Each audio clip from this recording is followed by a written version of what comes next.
ഇനി നമുക്ക് ഈ അന്വേഷണ കമ്മീഷൻ സത്യപ്രതിജ്ഞ ലംഘനങ്ങളിലേക്കൊക്കെ നമുക്ക് കിടക്കാം. എന്തായാലും ഈ അന്വേഷണ കമ്മീഷൻ ലെറ്റർ ഞാൻ വീണ്ടും റിപ്പീറ്റ് ചെയ്യുന്നില്ല. ഞാൻ പാരിഷ് കൗൺസിലിൻ്റെ സത്യപ്രതിജ്ഞ ലംഘനം നടത്തി, അതേപോലെ ഔദ്യോഗിക രഹസ്യങ്ങൾ വെളിപ്പെടുത്തി കുറേ പേര് പരാതിപ്പെട്ടു. ഞാനത് ഇത് ചെയ്തു എന്നൊക്കെ പറഞ്ഞിട്ടുള്ള കാര്യങ്ങളൊക്കെയാണ് എഴുതിയിരുന്നത്. ഞാനത് ഇവിടെ ഫോട്ടോ വയ്ക്കാം.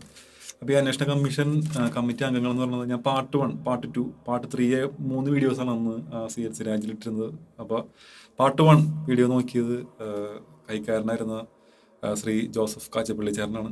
പാർട്ട് 2 നോക്കിയത് സത്യപ്രതിജ്ഞ മുൻ കൈക്കാരനായ കുരു വിള മാഞ്ചുരാഞ്ചേരനാണ്. അതുപോലെ പാർട്ട് 3 നോക്കിയത് ഈ രാഷ്ട്രീയ കോൺഗ്രസ് നേതാക്കളെ പിടിച്ചിട്ട സിസ്റ്റർ മരിയ ജോണായിരുന്നു, മദർ SD ഗവൺമെൻറ് സിസ്റ്റർ ആണ് ചെയ്തിരുന്നത്.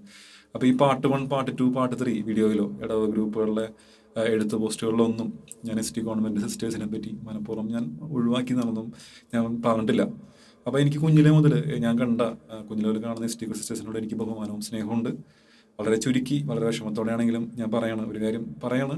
കാരണം സിസ്റ്റർ മരിയ ജോൺ എന്ന അന്നത്തെ SD ഗവൺമെൻറ് മദറൊക്കെ കുറേ മോശം കാര്യങ്ങളൊക്കെ നമ്മുടെ പള്ളി രാഷ്ട്രീയ കോൺഗ്രസ് നേതാക്കൾക്ക് കൂട്ടുനിന്നു. പീറ്റർ കോയിക്കർ കാലഘട്ടത്തിലൊക്കെ, അതേപോലെ ഈ ചെറിയച്ഛൻ്റെ കാലഘട്ടത്തിലൊക്കെ അങ്ങനെയൊക്കെ ഉണ്ടായി. അപ്പോൾ അത് ഒരു സന്യസ്തർക്ക് ചേരാത്ത കാര്യങ്ങളായിരുന്നു അതൊക്കെ എന്ന് വളരെ വിഷമത്തോടെ ഞാൻ തുറന്നു പറയാണ്. സന്യസ്തരുടെ ഇടവകയിൽ സേവനം ചെയ്യുമ്പോൾ എല്ലാവരെയും ഒരേപോലെ കാണാൻ ശ്രമിക്കണം. ഒരു വിഭാഗത്തിൻ്റെ മാത്രം മോശം കാര്യങ്ങൾക്ക് ചേർന്ന് നിൽക്കാൻ ശ്രമിക്കാതിരിക്കണം നല്ലത്. കാരണം സന്യസ്തർക്ക് ഒരുപാട് ലിമിറ്റേഷൻസ് ഒക്കെ ഉണ്ട്. അതുകൊണ്ടൊക്കെ ആയിരിക്കാം. കാരണം ഈ ക്രിമിനലായ വൈദികരെ, ഫ്രോഡ് വൈദികരെ പോലും സപ്പോർട്ട് ചെയ്യേണ്ട ഒരു പരിമിതികളായിരിക്കാം. എന്തായാലും സിസ്റ്റർ അനിറ്റ് എന്നുള്ള, എനിക്ക് ആ സിസ്റ്ററിനെ പല അനുഭവങ്ങൾ കൊണ്ടും ഒരു കന്യാസ്ത്രീയായിട്ട് പോലും എനിക്ക് പല സമയത്തും തോന്നിയിട്ടില്ല. ഇത് ഗതികൊണ്ട് ഞാൻ തുറന്നു പറയണതാണ്. എന്തായാലും നിങ്ങളോടൊന്നും വഴക്കൊന്നും ഉണ്ടായിട്ടൊന്നുമില്ല കേട്ടോ, ഞാനത് തുറന്ന് പറയണമെന്നുള്ളൂ. ഈ പോലീസ് കസ്റ്റഡിയിൽ തല്ലിക്കൊന്ന പോലീസുകാർ തന്നെ കസ്റ്റഡി കൊലപാതക കേസ് അന്വേഷിക്കുന്ന പോലെയാണ് എന്നെ ദ്രോഹിച്ചത് തന്നെ ഈ പാരിഷ് കൗൺസിൽ അംഗങ്ങൾ തന്നെ ഈ അന്വേഷണ കമ്മീഷൻ നടത്തുന്നത്.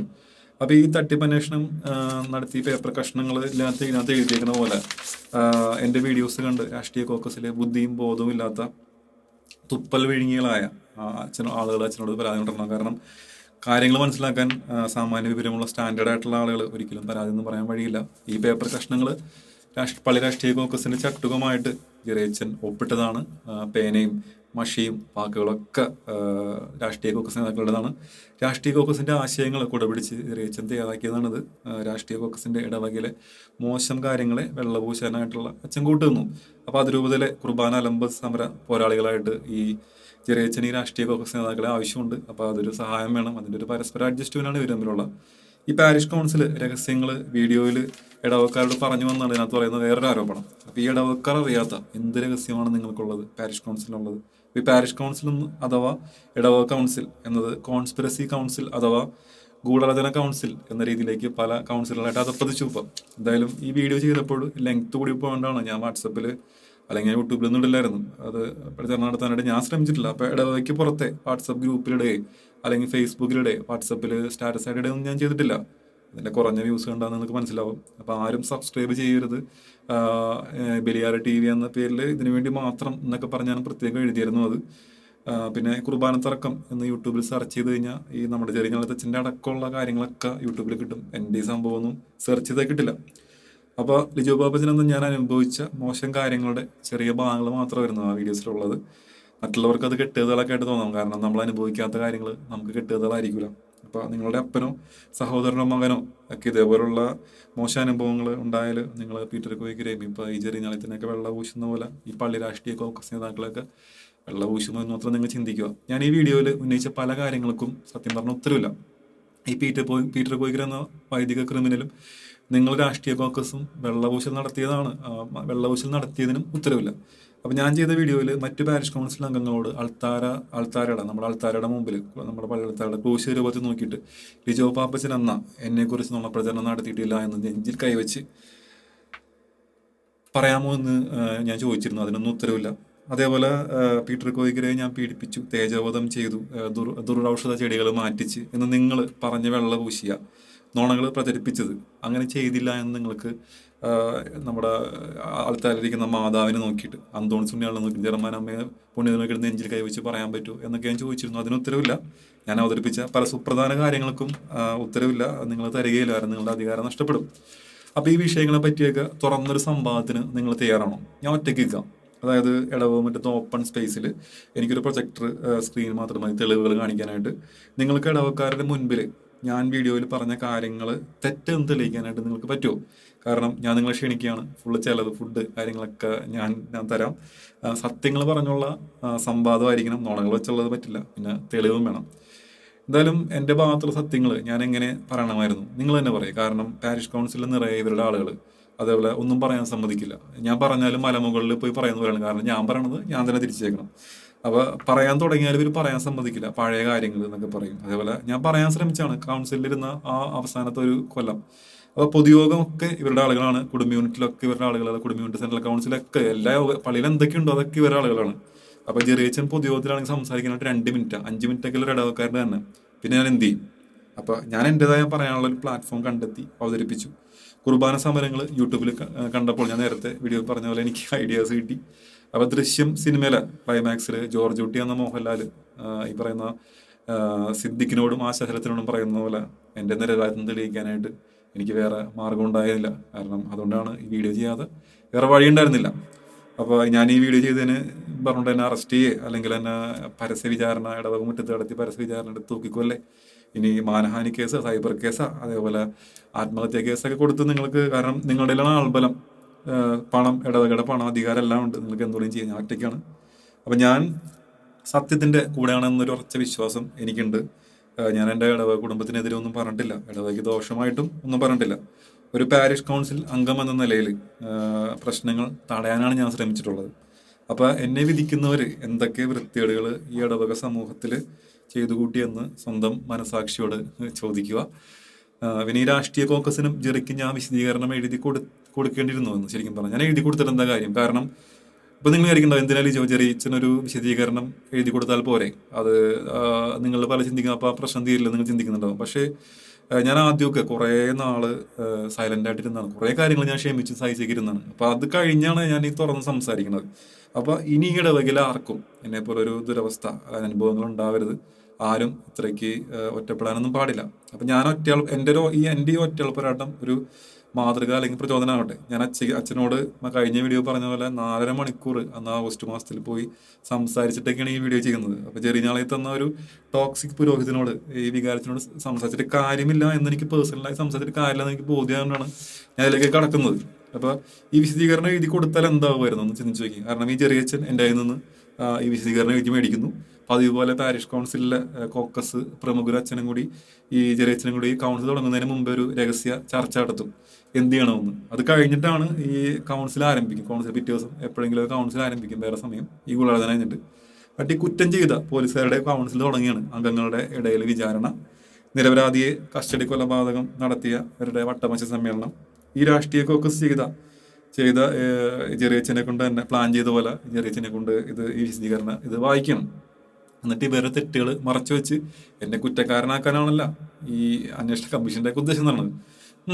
അവൻ തെറ്റുകൾ മനസ്സിലാക്കി ഏറ്റു പറഞ്ഞല്ലോ, നമുക്ക് അവനോട് ക്ഷമിച്ചേക്കാം എന്നൊക്കെ പറഞ്ഞ് അവർ ക്ഷമ ചോദിച്ചല്ലോ, നമുക്ക് ക്ഷമിച്ചേക്കാം എന്നൊക്കെ പറയും. എന്നിട്ട് ഇങ്ങനെ പറയും, ആശാന്റെ കാൽ തല്ലിയൊടിച്ച ആശാനോട് ആശാന്റെ കാൽ തല്ലിയൊടിച്ച ഗോപാലകൃഷ്ണനോട് വിശാല മനസ്കനായ ആശാൻ ക്ഷമിച്ചിരിക്കുന്നു എന്ന് ഒരു ഡയലോഗ് ഉണ്ട്. രാംജി റാവു സ്പീക്കിംഗ് ജനാർദ്ദനോട് ഇന്ദ്രൻസ് പറയുന്ന ഡയലോഗ് പോലെ പറയുവര്. ഇനിയൊരു ശിക്ഷ പാഠം എന്ന രീതിയിൽ 2 വർഷത്തേക്ക് ഇവന് ഇടവകയിൽ ബാൻ അല്ലെങ്കിൽ നിരോധനം, ഭാരവാഹിത്വങ്ങളൊന്നും പാടില്ല, 2 വർഷത്തേക്ക് ഒരു പാഠം പഠിക്കട്ടെന്നേക്കായിരുന്നു ഒരു പ്ലാൻ. എനിക്ക് ഈ പറയുന്ന അധികാരത്തിനോട് ഭാരവാഹിത്വങ്ങളോടൊന്നും യാതൊരു താല്പര്യവുമില്ല. എന്തായാലും ഇവരൊക്കെ നീറ്റ് ആൻഡ് പെർഫെക്റ്റ്, ഡെയിലി വിശുദ്ധരാണ്, ഡെയിലി ഈ പറയുന്ന കുർബാനയ്ക്ക് വരുന്നു, പറദീസയൊക്കെ സ്വർഗ്ഗമൊക്കെ ഉറപ്പിച്ചവർ. ഞാൻ മോശക്കാരൻ, കുറ്റക്കാരൻ, ഈ പറയുന്ന വില്ലന്മാരൊക്കെയാണ്. എന്തായാലും അത് കഴിഞ്ഞിട്ട് സംഭവിക്കാൻ പോകുന്നത്, സിനി ചേച്ചിയാണ് കൗൺസിലിലെ സെക്രട്ടറി. പാരിഷ് കൗൺസിലിന്റെ മിനിറ്റ്സിൽ ഞാൻ സ്ഥിരം കള്ളത്തരങ്ങളൊക്കെ എന്നെ പറ്റി പലതും എഴുതി പിടിപ്പിച്ചിട്ടുണ്ട്. അതേപോലെ അസത്യങ്ങളൊക്കെ എഴുതി പിടിപ്പിക്കും, ഈ കാര്യം എഴുതി പിടിപ്പിക്കും, വലിയ സംഭവം പോലെ എഴുതി പിടിപ്പിക്കും, നടപടികളൊക്കെ എഴുതി പിടിപ്പിക്കും. അതാണ് ഉണ്ടാകാൻ പോണത്. ഇനി ഞാൻ വിശദീകരണം എഴുതി കൊടുത്തിട്ടുണ്ടെങ്കിൽ എന്താവുക? കാരണം ഞാൻ അനുഭവിച്ച വിഷമങ്ങൾ അതൊക്കെ അതിനകത്ത് എന്താ അർത്ഥം. അതുപോലെ ഞാൻ ഒറ്റയ്ക്ക് രാത്രികൾ കുറേ കരഞ്ഞു തീർത്തിട്ടുണ്ട്. അതേപോലെ 236 പേജുകളാണ് ഞാൻ ആ 3 വീഡിയോസ് ചെയ്തേക്കുന്നത്. ഇപ്പോഴും ഞാൻ കുറേ പേജുകൾ എഴുതിയിരുത്തുന്നുണ്ട്. അതേപോലെ നല്ലൊരു എമൗണ്ട് പൈസ, ഞാൻ പണിയെടുത്ത പൈസ ഇതിനു വേണ്ടി ഞാൻ ചിലവാക്കണമെന്നുണ്ട്. നമുക്ക് വേറെ വഴിയില്ലാത്തതുകൊണ്ട്. അതേപോലെ ഈ വിഷയത്തിൽ ഇനിയും പരാജയപ്പെടാണ്ട് ഞാൻ ചെയ്യാറില്ല. കാരണം ഞാൻ എല്ലാം സഹിച്ചും ക്ഷമിച്ചും നേരത്തെ വന്നോളൂ ഞാൻ മിണ്ടാതിരുന്നാണ്. അപ്പോൾ എല്ലാവരോടും എനിക്ക് സ്നേഹം മാത്രം. ഈ ഒരു കാര്യത്തിൽ ഞാൻ ഈ വിട്ടുവീഴ്ചയ്ക്ക് എനിക്ക് താല്പര്യമില്ല. അതുകൊണ്ടാണ്. ഇനി ഗൂഢാലോചന കൗൺസിൽ നടത്തിയ പാരിഷ് കൗൺസിൽ സത്യപ്രതിജ്ഞ ലംഘനം വല്ല നടത്തിയിട്ടുണ്ടെന്ന് നമുക്ക് പരിശോധിക്കാം. ഈ പാരിഷ് കൗൺസിലിൽ ഔദ്യോഗിക രഹസ്യങ്ങൾ വളച്ചൊടിച്ച് എനിക്കെതിരെ നുണക്കഥകൾ പ്രചരണം നടത്തി. അപ്പൊ സത്യപ്രതിജ്ഞ ലംഘനമല്ലേ അത്? കാരണം എനിക്ക് മുൻപേ ശരിക്കും പറഞ്ഞാൽ ഇവരാണ് നടത്തിയത്. ഞാൻ അന്നൊക്കെ ഫുൾ സൈലന്റ് ആയിരുന്നു. അപ്പൊ ഈ സോഷ്യൽ മീഡിയ പോസ്റ്റ് ചെയ്യാനിട്ടിട്ടില്ല, ഇടവക്കാരോട് ഞാൻ പറഞ്ഞിട്ടില്ല, ഇവരാ. അപ്പൊ ഈ പാരിഷ് കൗൺസിൽ ഈ അന്വേഷണ കമ്മീഷൻ തന്നെ ചെയ്തതല്ലേ ഈ കാര്യങ്ങളൊക്കെ. ഇടവക വാട്സപ്പ് ഗ്രൂപ്പിൽ പാരിഷ് കൗൺസിലിൽ ഈ രഹസ്യങ്ങളൊക്കെ വളച്ചൊടിച്ച് ഒരു പ്രചരണം നടത്തി. അത് ചെയ്ത സത്യപ്രതിജ്ഞ ലംഘനമല്ലേ? അതേപോലെ പീറ്റർ കോയിക്കരെ വെള്ളപൂശി ഞാൻ അച്ഛനെ പീഡിപ്പിച്ചു എന്നാക്കി. ഞാൻ ഇടവകയുടെ ഐക്യത്തിനും നന്മയ്ക്കും വേണ്ടി പാരിഷ് കൗൺസിലിൽ ആ ജനുവരി 21 അവതരിപ്പിച്ച 20 മിനിറ്റ് ഇവർ വളച്ചൊടിച്ച് കുടുംബ യൂണിറ്റുകളിലും ഇടവകളിലൊക്കെ കള്ളപ്രചരണം നടത്തി. അപ്പൊ നിങ്ങളുടെയും പീറ്റർ കോയിക്കരുടെയും ഗുരുതര തെറ്റുകൾ വെള്ളപൂശാനായിട്ട് ഫുൾ സൈലന്റ് ആയിരുന്നിരുന്ന എനിക്കെതിരെ നിങ്ങൾ രാഷ്ട്രീയ കളി കളിച്ചു. അപ്പൊ ഔദ്യോഗിക രഹസ്യങ്ങൾ വളച്ചൊടിച്ച് നിങ്ങളല്ലേ സത്യപ്രതിജ്ഞ ലംഘനം നടത്തിയത്. അപ്പൊ ഞാൻ ഈ പാരിഷ് കൗൺസിലിൽ കാലാവധി പൂർത്തിയായി കഴിഞ്ഞ് ഈ വീഡിയോ ചെയ്തതിന് 1 വർഷം സൈലന്റ് ഇരുന്നു. എന്നിട്ടാണ് ഞാൻ ഈ വീഡിയോ ചെയ്യുന്നത്. അതെന്റെ നിവൃത്തിയുടെ കൊണ്ട് എനിക്ക് വീഡിയോ ചെയ്യേണ്ടി വന്നു. അപ്പൊ ഗതികെട്ട് ചെയ്യേണ്ടി വന്നു. പക്ഷെ എന്നെക്കാളും മുമ്പ് നിങ്ങൾ ഈ വക ലംഘനമൊക്കെ നടത്തില്ല. ഔദ്യോഗിക രഹസ്യങ്ങളൊക്കെ ഇടവകയിൽ നുണപ്രചരണമൊക്കെ നടത്തിയിട്ട്. ഇനി ഈ പാരിഷ് കൗൺസിൽ ഈ അന്വേഷണ കമ്മീഷന്റെ അടുത്ത ലംഘനം എന്ന് പറയുന്നത് പാരിഷ് കൗൺസിലിൽ അധികാരം ദുരുപയോഗം ചെയ്ത് വ്യക്തികാര്യങ്ങൾ തീർക്കാനായിട്ട് ഇവരെ ഇടവക കുടുംബങ്ങളിലെ ആളുകളെ ഉന്മൂലനം ചെയ്യാൻ ശ്രമിച്ചു. കാരണം റീന വർക്കി ടീച്ചർ, സോണി സാറ്, മാത്തച്ചേരനൊക്കെ ഉദാഹരണമാണ്. ഒടുവിൽ എന്നെയൊക്കെ ഇത് വേറൊരു ഐഡിയ ആണ് ഉന്മൂലനം ചെയ്യൽ, പറയണം ചോദിക്കുന്നവരൊക്കെ. എന്തായാലും ഇടവകയുടെ ഐക്യവും ഇടവക പരസ്പരം ഭിന്നിപ്പിച്ച് ഇടവകയുടെ ഐക്യവും സമാധാനവും തകർക്കാൻ ശ്രമിച്ച സത്യപ്രതിജ്ഞാ ലംഘനം അത് ഗുരുതര സത്യപ്രതിജ്ഞാ ലംഘനമല്ലേ?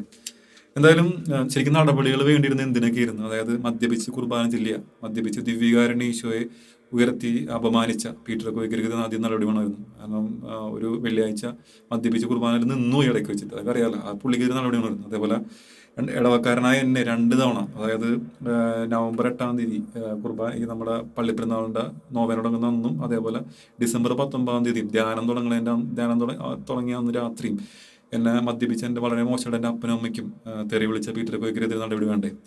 അതേപോലെ മുൻ മതബോധന അധ്യാപികയായ മേരി മൂഞ്ഞൽ ടീച്ചറുടെ വീട്ടിൽ പോയിട്ട് മദ്യപിച്ച് പോയി അലമ്പിയ പീറ്റർ കോയിക്കരെതിരെ നടപടി വേണ്ടേ?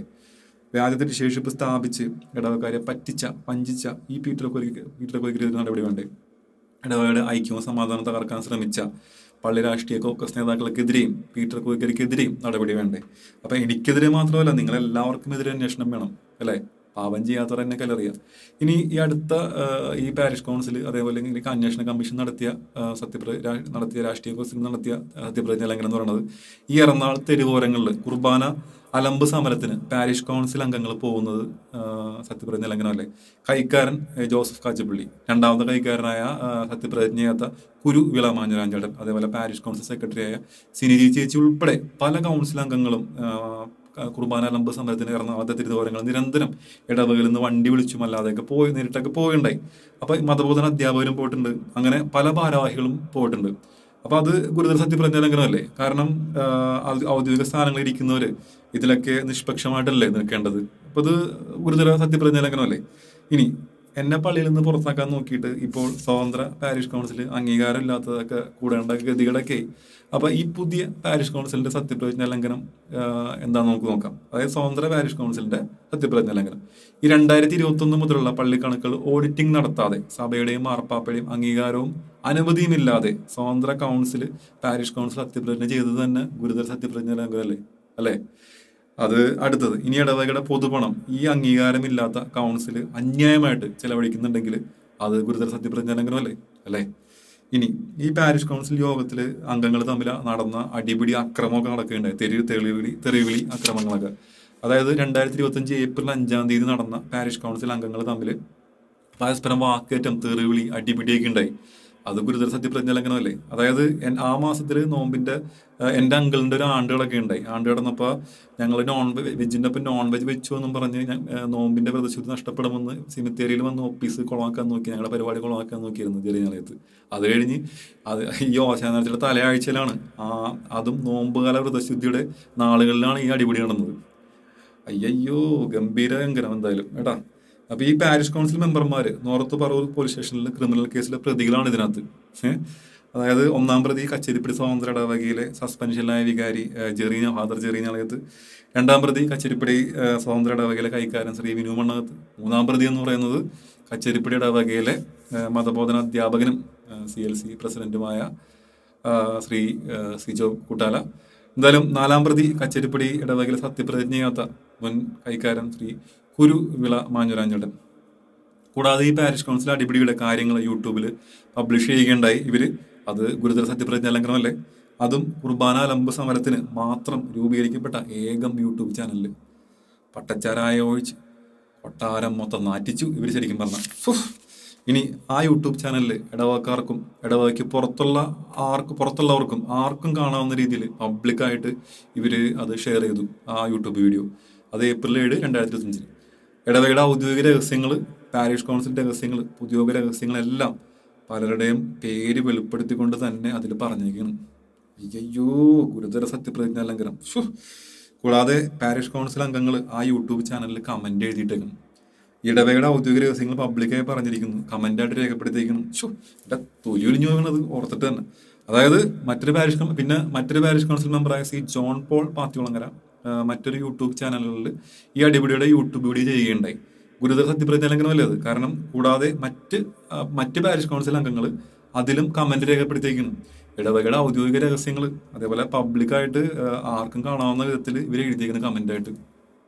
എന്റെ പൊന്നു, ഇത് ഗുരുതര സത്യപ്രതിജ്ഞ ലംഘനമല്ല ഇവർ ചെയ്യുന്നത്.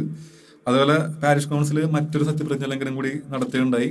ഈ പാരിഷ് കൗൺസിൽ അടിപിടിയുടെ ഔദ്യോഗിക രഹസ്യങ്ങൾ ഇടവകയുടെ പൊതു വാട്സപ്പ് ഗ്രൂപ്പിൽ ആ ദിവസം കഴിഞ്ഞ് April 9, 2025 April 9 ഈ ഇടവകയുടെ പൊതു ഗ്രൂപ്പിൽ സെന്റ് ജെറമൈൻസ് പാരിഷ് ചർച്ച് എന്ന പൊതു ഗ്രൂപ്പിൽ ജെറിഞ്ഞാളത്തച്ഛൻ essay പോലെ വിശദീകരണമായിട്ട് എഴുതിയിട്ടേക്കണം.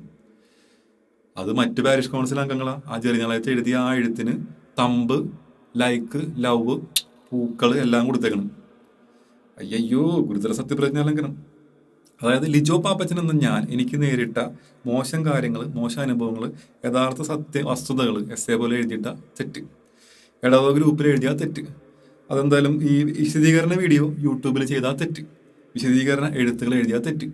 അപ്പൊ നിങ്ങൾ യൂട്യൂബിൽ വീഡിയോ ചെയ്ത ബർമൂഡ, ഞാൻ യൂട്യൂബിൽ വീഡിയോ ചെയ്തല്ല പള്ളിക്ലാസ്. നിങ്ങൾ വാട്സാപ്പിൽ essay പോലെ എഴുതി വിശദീകരണമൊക്കെ എഴുതിയിട്ടുണ്ടെങ്കിൽ ബർമൂഡ, ഞാൻ എഴുതിയിട്ടുണ്ടെങ്കിൽ വള്ളിക്കളസം. അതാണ് ഇപ്പോഴത്തെ അവസ്ഥ. എന്തായാലും ഈ അന്വേഷണ കമ്മീഷന്റെ കൺക്ലൂഷൻ എന്താണെന്ന് വെച്ചാൽ, നിങ്ങൾ സത്യത്തെ ഭയക്കുന്നു നിങ്ങളെല്ലാവരും. കാരണം അതാണ് ഈ അന്വേഷണ കമ്മീഷൻ ഔദ്യോഗിക രഹസ്യം, സത്യപ്രതിജ്ഞ ലംഘനം എന്നൊക്കെ പറഞ്ഞിട്ടുള്ള ഈ പുകിലൊക്കെ. ഈ ചെറിഞ്ഞാളയത്തിന്റെ ഈ ഔദ്യോഗിക രഹസ്യം, സത്യപ്രതിജ്ഞ ലംഘനം, യൂട്യൂബ് വീഡിയോ എന്നൊക്കെ പറഞ്ഞുകൊണ്ട് അതൊരു കുശാഗ്രബുദ്ധിയാണ് ചെറിഞ്ഞാളയത്തിന്റെ. പീറ്റർ കോയിക്കരെയും വെള്ളപൂശുക, ഈ രാഷ്ട്രീയ കോൺഗ്രസ് നേതാക്കളെയും വെള്ളപൂശുക, പിന്നെ സ്വയം വെള്ളപൂശുക. ഇതാണ് സംഭവം. ഇപ്പൊ അതിരൂപത കുർബാന രാഷ്ട്രീയ കോൺഗ്രസ് നേതാക്കളുടെ പിന്തുണ ഉറപ്പാക്കുന്ന ഒരു തരം അഡ്ജസ്റ്റ്മെന്റ്. ഇപ്പൊ ഈ ജനകാലത്തിന്റെ മറ്റൊരു കുശാഗ്രത എന്ന് പറഞ്ഞാല്, കുശാഗ്ര ബുദ്ധി എന്ന് പറഞ്ഞാല്, ഇപ്പൊ നിങ്ങളോടൊക്കെ പറയാം, അല്ലെങ്കിൽ എന്നോടൊക്കെ പറയും, ഞാൻ നിന്നോട് ഈ ഇതിനകത്ത് ഈ അന്വേഷണ കമ്മീഷന്റെ ഇതിനകത്ത് ഒരു വിശദീകരണമല്ലേ ചോദിച്ചുള്ളൂ, അതിനകത്ത് എന്താ തെറ്റ് എന്ന് പറയും. അച്ഛന്റെ നമ്പർ, ഞാനും ചോറ് തന്നെയല്ല അച്ഛൻ കഴിക്കുന്നത്. അതായത് അച്ഛൻ മറ്റേ ഈ രേവതി കിലുക്കം സിനിമയിലെ രേവതി ഹോട്ടൽ തല്ലിപ്പൊളിച്ചിട്ടേ ഞാൻ ഒന്നും ചെയ്തില്ല, ഞാൻ ഇത്രയേ ചെയ്തുള്ളൂ എന്ന് പറയുന്നില്ലേ, ആ സെറ്റപ്പാണ്. കാരണം പുള്ളിയുടെ എന്താന്ന് നമുക്കറിയാം, ഇതല്ലേ വിശദീകരണമല്ലേ ചോദിച്ചുള്ളൂ എന്നൊക്കെ പറഞ്ഞ് പുള്ളി പറയും. നിങ്ങളോടൊക്കെ ഇനിയിപ്പോൾ ഇതിന് അന്യായങ്ങളൊക്കെ പറയും പുള്ളി. എന്തായാലും ഈ ഞാൻ ഒഴിഞ്ഞു മാറാനായിട്ട് ഇതൊക്കെ ശ്രമിച്ചിട്ടും ചെറിയാളത്തെ വെച്ച് നിർബന്ധപൂർവ്വം പേപ്പർ കഷ്ണങ്ങൾ എന്നിലേക്ക് അടിച്ചേൽപ്പിച്ചതാണ്. അതായത് നമ്മൾ ഈ ഇത്രയും നേരം സംസാരിച്ച് ഇതാക്കാൻ നോക്കിയിട്ട് അച്ഛൻ വഴങ്ങിയില്ല. അച്ഛൻ വേറെ രീതിയിലുള്ള കാര്യങ്ങളൊക്കെയാണ് പറഞ്ഞിട്ട് കാര്യമില്ല പുള്ളിനെ. എന്തായാലും പാപം ചെയ്യാത്തവർ എന്നെ ഇനിയും കല്ലെറിയുക കേട്ടാ, കല്ലെറി.